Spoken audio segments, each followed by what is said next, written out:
हरे कृष्णा। राधे राधे। आप सभी का स्वागत है मेरी YouTube चैनल किस्से किरदारों के में। और आज की वीडियो सफला एकादशी व्रत कथा पर आधारित है। तो आइए इस कथा को शुरू करते हैं। मोक्षदा एकादशी की व्रत कथा को सुनकर अर्जुन ने प्रसन्न होते हुए कहा, हे कमल नयन, मोक्षदा एकादशी की व्रत कथा सुनकर मैं धन्य हो गया। हे मधुसूदन, अब आप पौष मास के कृष्ण पक्ष की एकादशी की महिमा बताने की कृपा करें। उस एकादशी का क्या नाम है, उस दिन किस देवता की पूजा होती है और उसके व्रत का विधान क्या है, मुझ पर कृपा करते हुए यह सब आप मुझे विस्तार पूर्वक बताएं। अर्जुन की जिज्ञासा सुन श्री कृष्ण ने कहा, हे कुंती पुत्र, तुम्हारे प्रेम के कारण मैं तुम्हारे प्रश्नों का विस्तार सहित उत्तर देता हूँ। अब तुम इस एकादशी व्रत का महात्म्य सुनो। हे पार्थ, इस एकादशी के द्वारा भगवान विष्णु को शीघ्र ही प्रसन्न किया जा सकता है। पौष मास की कृष्ण पक्ष की एकादशी का नाम सफला है। इस एकादशी के आराध्य देव नारायण हैं। इस एकादशी के दिन श्रीमन नारायण जी की विधि के अनुसार श्रद्धा पूर्वक पूजा करनी चाहिए। हे पांडुनंदन, इसे सत्य जानो कि जिस तरह नागों में शेषनाग, पक्षियों में गरुड़, ग्रहों में सूर्य चंद्र, यज्ञों में अश्वमेध, देवताओं में भगवान विष्णु श्रेष्ठ हैं, उसी प्रकार व्रत में एकादशी व्रत श्रेष्ठ है। हे अर्जुन, एकादशी का व्रत करने वाले व्यक्ति भगवान श्री हरि को अति प्रिय हैं। इस एकादशी में नींबू, नारियल, नैवेद्य आदि अर्पण करके भगवान नारायण की पूजा करनी चाहिए। मनुष्य को 5 सहस्त्र वर्ष तपस्या करने से जिस पुण्य का फल प्राप्त होता है, वही पुण्य श्रद्धा पूर्वक रात्रि जागरण सहित सफला एकादशी का उपवास करने से मिलता है। हे कुंती पुत्र, अब तुम सफला एकादशी की कथा ध्यान पूर्वक सुनो। प्राचीन समय में चंपावती नगरी में महिष्मान नामक एक राजा राज्य करता था। उसके 4 पुत्र थे। उसका सबसे बड़ा लुम्पक नाम का पुत्र महापापी और दुष्ट था। वह हमेशा पर स्त्री गमन में तथा वैश्याओं के यहाँ जाकर अपने पिता का धन व्यय किया करता था। देवता, ब्राह्मण, वैष्णव आदि सुपात्रों की निंदा करके वह अति प्रसन्न होता था। सारी प्रजा उसके कुकर्मों से बहुत दुखी थी, परंतु युवराज होने के कारण सब चुपचाप उसके अत्याचारों को सहन करने को विवश थे और किसी में भी इतना साहस नहीं था कि कोई राजा से उसकी शिकायत करता। परंतु बुराई अधिक समय तक पर्दे में नहीं रहती। एक दिन राजा महिष्मान को लुम्पक के कुकर्मों का पता चल ही गया। तब राजा अत्यधिक क्रोधित हुआ और उसने लुम्पक को अपने राज्य से निकाल दिया। पिता द्वारा त्यागते ही लुम्पक को और सभी ने भी त्याग दिया। अब वह सोचने लगा कि मैं क्या करूं, कहाँ जाऊं।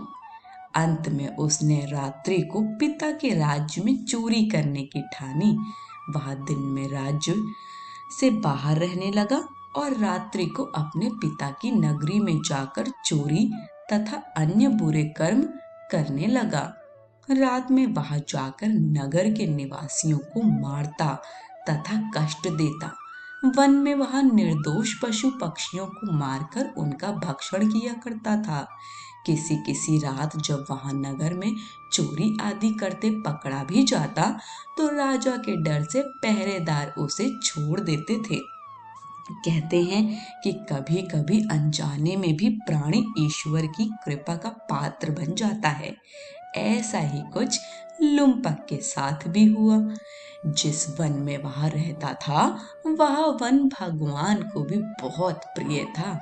उस वन में एक प्राचीन पीपल का वृक्ष था तथा उस वन को सभी लोग देवताओं का क्रीड़ा स्थल मानते थे। वन में उसी पीपल के वृक्ष के नीचे महापापी लुम्पक रहता था।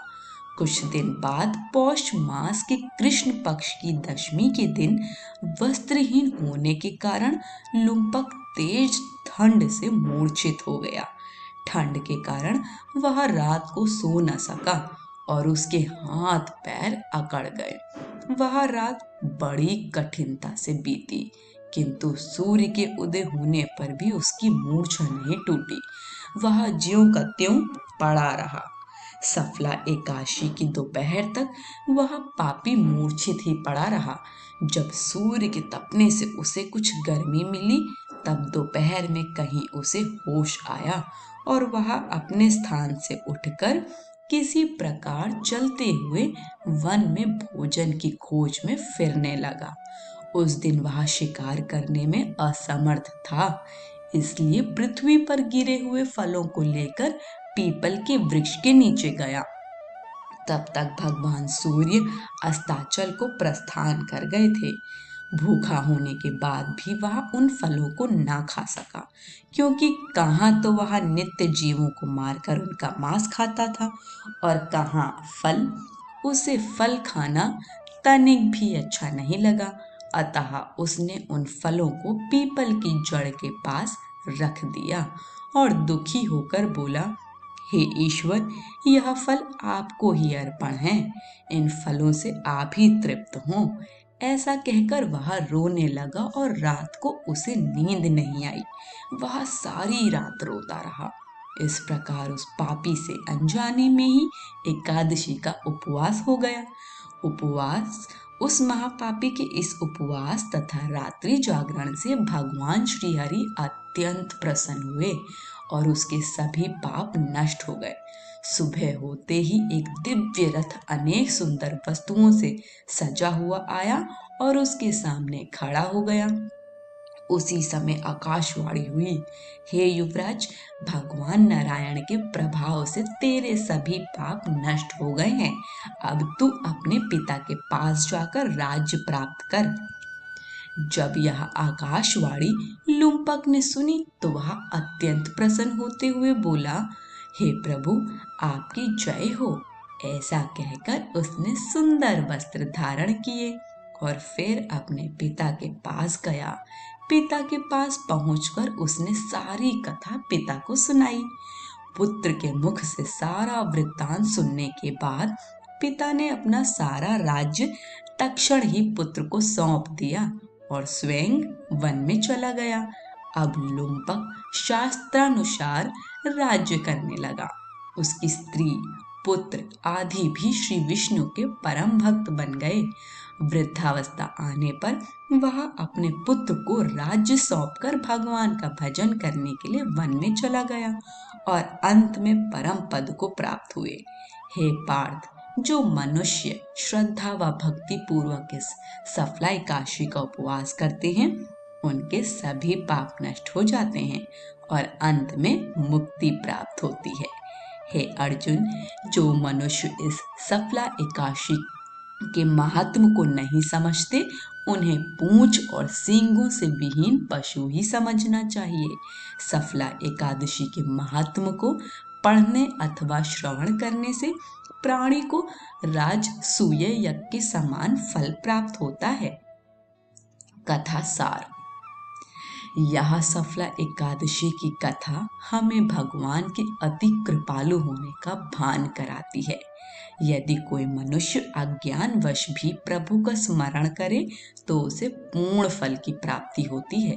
यदि मनुष्य निश्चल भाव से अपने पापों की क्षमा मांगे तो भगवान उसके बड़े से बड़े पापों को भी क्षमा कर देते हैं। लुम्पक जैसा महापापी भी भगवान श्री हरि की कृपा से वैकुंठ का अधिकारी बना। आज की कथा यहीं समाप्त होती है। कथा पसंद आई हो तो कमेंट बॉक्स में फीडबैक देना मत भूलिएगा। वीडियो को लाइक शेयर करें और चैनल को सब्सक्राइब करें। सभी को हरे कृष्ण, राधे राधे।